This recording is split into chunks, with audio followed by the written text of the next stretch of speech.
子。 Hey guys, how you doing? It's Matt LaRosiere. I just got back from SHOT Show, and I'm sure you guys have seen all of the most popular things covered 3 or 4 times. I figured what I could do, since I am way too slow to give you the breaking news, is kind of show you the stuff that I thought was really interesting and good and otherwise not overly covered. So this is just going to be those videos I took there of stuff that really caught my eye.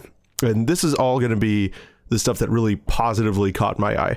I may do a follow-up later with the other type of stuff. Now this one was kind of cool. It was from Tipman, who you guys will probably all know from their crank-operated stuff, but they had something there that really caught my eye from across the floor, and I just had to share it, and I'm really excited about it. Hey guys, I'm here with Tipman, and they have their new paintball marker for those that really won't call their hit. It's the Duster. Right? Yep. This is the new gun. It's a DTSR. This one's in 380. Like that. This is a prototype. Not quite sure if we're going to stick with this caliber. Might switch it over to 9. But you'll have the answer to that probably within the next 3 months, I would think. So let's take a closer look at this. You can come in on that. So this, I saw this from across the show floor, and I just immediately came over and began obsessing over it. This is a visible loader, right? You've got your dual extractors, your ejectors. Does this one? Have you guys shot this one? I have not shot this one. Like I was explaining, the founder of the company built this about 20 years ago and shelved this exact gun. One of a kind.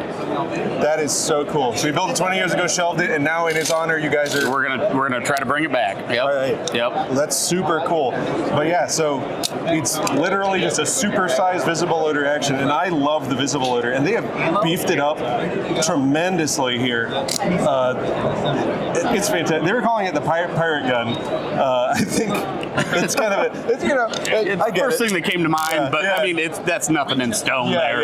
Yeah. No, but this is cool. And so again, I already tried to pry for answers. They're not sure exactly what it's going to be, when, what caliber, whatever. But I think that this implementation is brilliant. In 9mm would be brilliant. The thing that I really want to beg them to do is to make it a full-size 16-inch 9mm one. I wouldn't be opposed to that. Well, let me check this. Let's check for one thing. It does the thing. It does the thing. So I guess this one doesn't. we're going to make it slam fire. Okay. Yes. Yeah. All right. So the original visible loader, you can sit there, point that thing at an iguana, and just jerk it off, and completely destroy the iguana. Right. And so if you do that with a 9mm, especially with a threaded barrel, I think it would be hilarious. Yep. Yeah. We're looking into that. All right. Well, thank you so much for showing me that thanks thing. for stopping by, man. And guys, send them an email letting them know that you agree with me. So yeah, guys, that was... You might not have the same enthusiasm for that I did, but I am so excited for that, and I really hope that that does become a thing. But so anyway, next up, I talked with good buddies of mine at Franklin, and since this is a, gun law channel as well as gun review interest channel, there was a product there that I thought might actually have some interesting legal implications, specifically for the state of Florida and a couple other states. So let's go to the Franklin product now. Gangsta. You go ahead. Guys, I'm here at Franklin. It's a trigger. Franklin Armory. Binary system. Yeah. They've got a new gun on sale. Just kidding. Well, actually, no. You do. They have guns this time. And lots of guns. Yeah. So we got 2 really new products hitting. This one, of course, is more interesting to me because it's a 22. This is ostensibly your 1022 trigger, which people would whinge and whine about being able to install into a stock fire control unit. You mean talking about this guy right here? Yep, this guy. But not only is it unitary, but now you're doing the whole gun. Yep, we decided to come out with our own 22 long rifle, the Franklin Armory F22. We make our own receivers, barrels, partnered with SB Tactical to put that very nice chassis on there and pistol brace. B5 gave us a pretty sweet and grippy grip there, and everything is optimized to work with our binary firing system, which this new one, which is the Drop-In Kit 22 EZ that you can buy if you have a Ruger 1022, it's already pre-installed by our armorers, who we like to consider, we like calling them the facilitators of freedom. And so there is an interesting point here. There's a couple states that have laws that people think, and I'm having to speak very carefully here. Largely, I'm talking about Florida. Florida has a bump stock ban, which was written in a very silly way. And the way that law was written is it says it's a relative ban, right? So it says devices that increase the cyclic rate of a firearm are considered a bump stock. Well, there's two problems there. One, it doesn't actually even cover a bump stock. Two, it certainly doesn't cover a binary trigger. That said, the way the law is drafted, people who are very risk averse have avoided Franklin products. And in fact, I'm not even sure, I think Franklin might not even sell to Florida. We do not ship to Florida, and FFLs are, hesitant to, take them in and sell them because of transferring and afraid of the ambiguity, if you will, of that law. Yeah, so that is interesting. I don't think that the product is covered at all, partly because, and as you'll see on all of their product,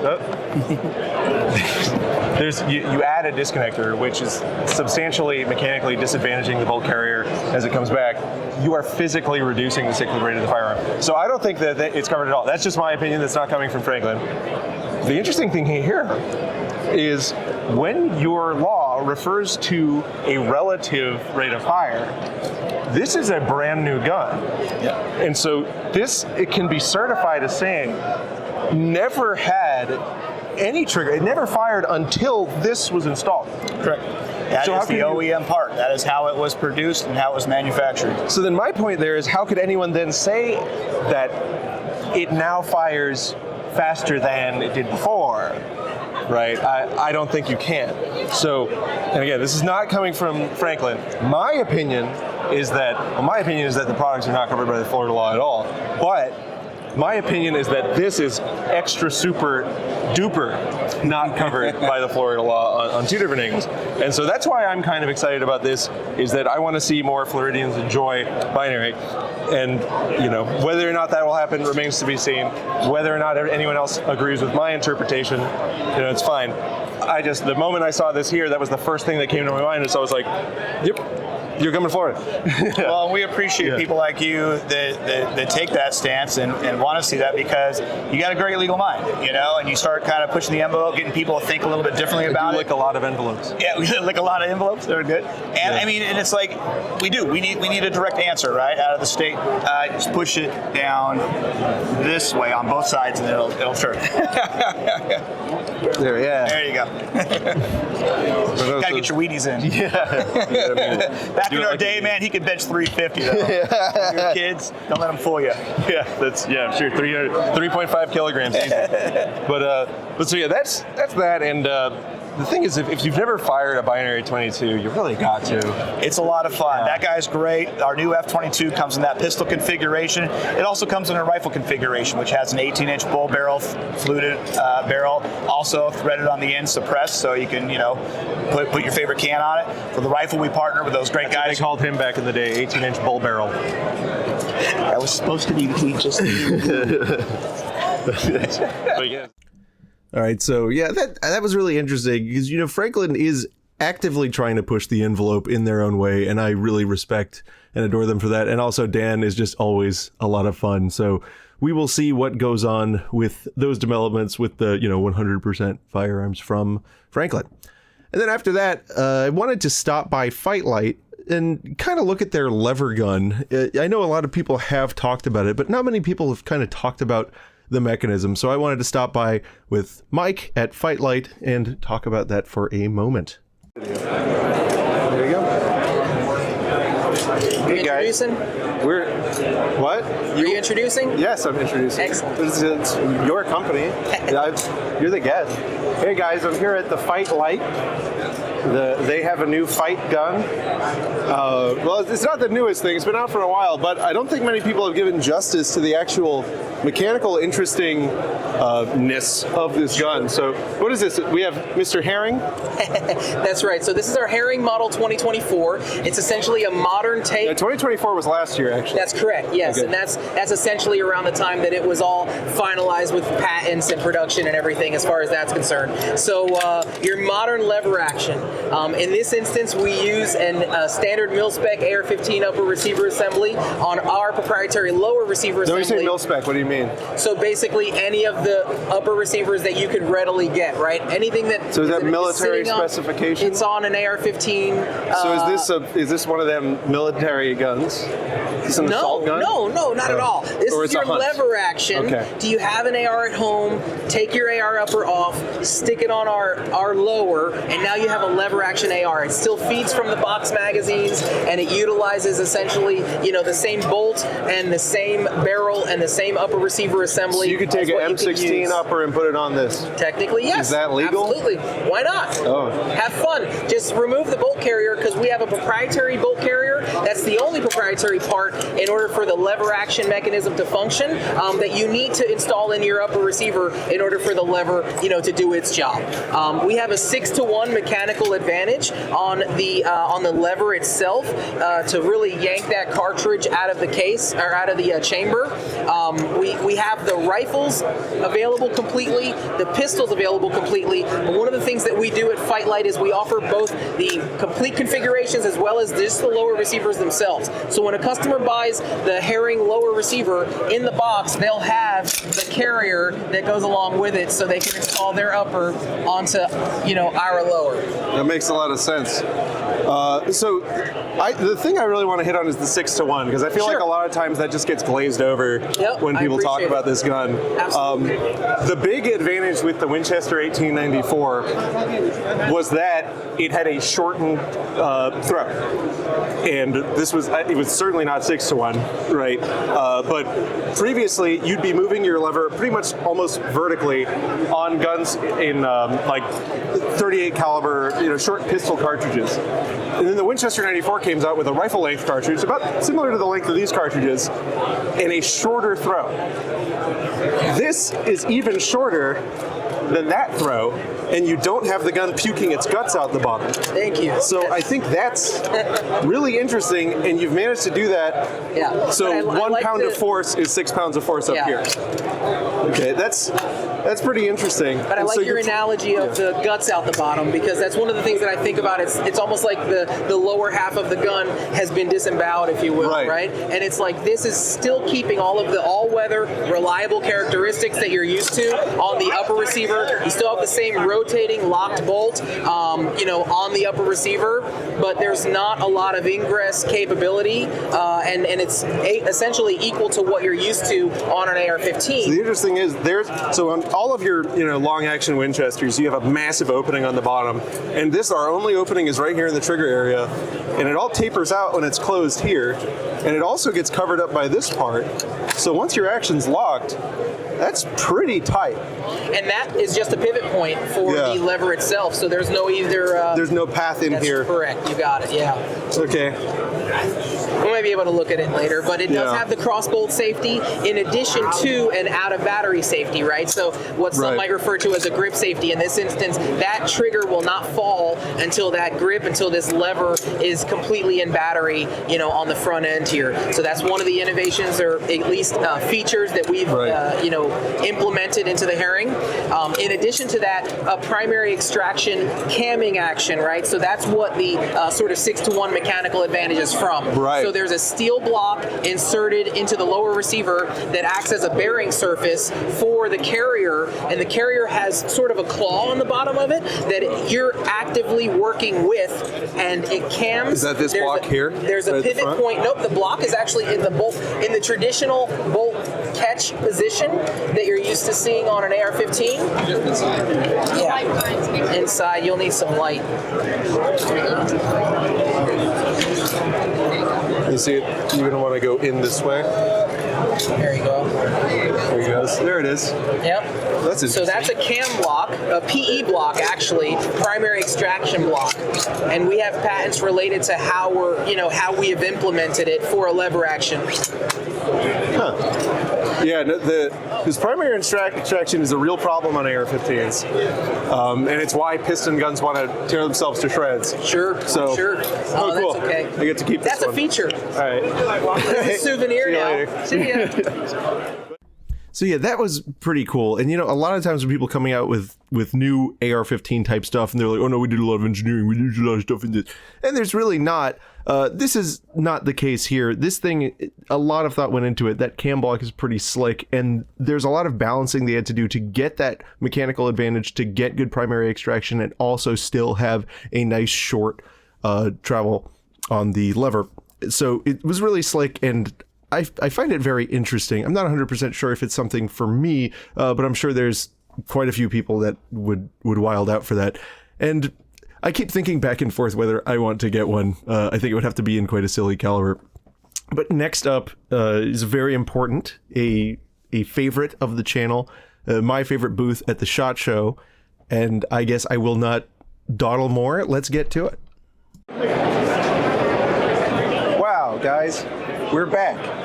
It's Voltran Corporation, the makers of the famous NIG 211. How are you doing, Omar? I'm good. I'm very good. You have a new thing. I'm really happy to welcome you here again.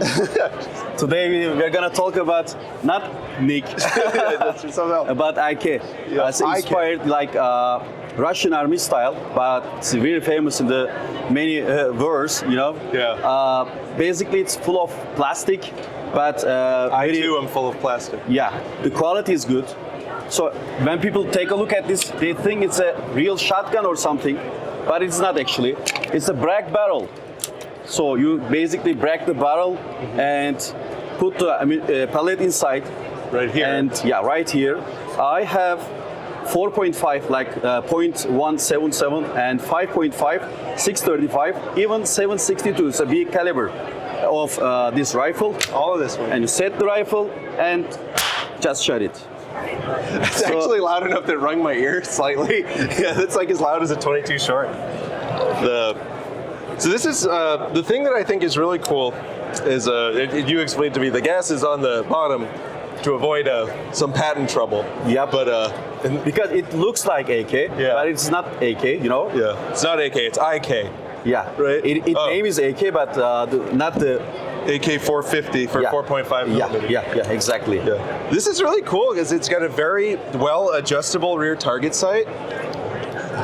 Exactly. You've got so all of your adjustment is back here. And it's a heavy, It's very heavy. so people can feel like a shotgun there heavy, Yeah. or automatic submachine. And there's no release, you just slap the barrel. When you slap the barrel, just Oh yeah, and just do like it, that. do it. Yeah, you got it. That's got some spring to it, so I bet that's pretty powerful. It is kind of 310 per meter second. It kind of kicks like the AKV. So that might be a decent little trainer. Yeah, training yeah. and feeling, and it's a weight. Actually, it's really difficult. You know what to it target. looks like? It looks like the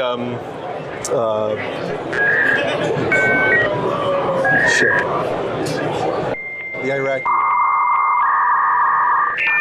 You know the Iraqi sniper? Tabuk. Tabuk. Okay. Yeah, it looks like Tabuk with the long barrel. But yeah, this is cool. Is anyone selling these in the US yet? Well, we are having some cooperation with some companies, and probably they are going to bring it to the US as well. We are trying to find a place in the market with this rifle. Yeah. This rifle is one and only, actually, as a brake barrel. No one made as a brake barrel IK Kalash or Nikov model. So this is unique model, I can say that. Yeah, it's very unique. It's cool. I think it's very charming. I'm excited to see it. Hey, thanks for your time. And as a last sentence, look at this, very shiny. It's very, it is Very shiny. exceptionally shiny. Observe. Then I guess we can show the. So No, because I wasn't holding it right. Yep, there we go.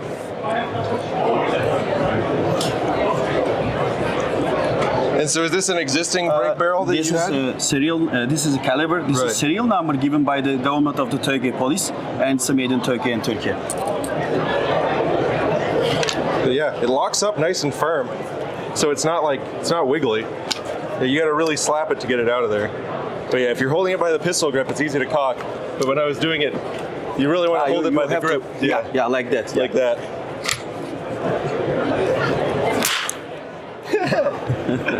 You got it. All right, cool.